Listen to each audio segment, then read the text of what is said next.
paano nyo ginagel ang pera ng Department of Education? Tanungin nyo siya, paano nawawala ang pera? Basta na lang listahan ng mga congressman. Nung 1 billion na lang ang naiwan sa DepEd, anong ginawa nyo? Kinuha nyo ang 5 billion sa repairs, nilipat nyo para mukhang lumaki. Tanungin nyo si Congressman Ungab, Chairman ng Ways and Means, Chairman ng Appropriations Committee. Tanungin nyo siya, paano nawawala ang pera?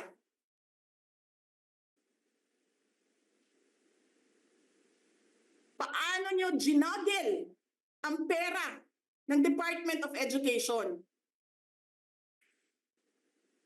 Martin Romualdez.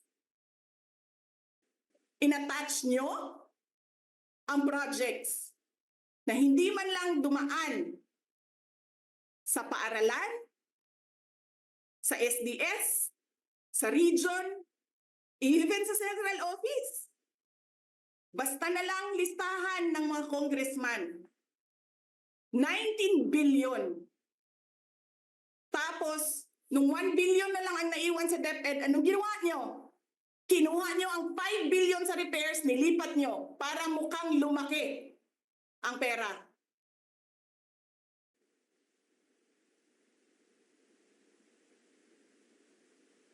Martin,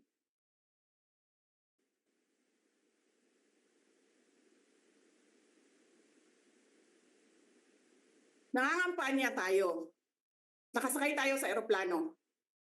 Magkatabi tayo. Nagre-reklamo ka, walang pera. Kasi, ano sabi mo? Gium-um ni Lisa Marcos o ni BBM ang kwarta. Walang pera sa kampanya,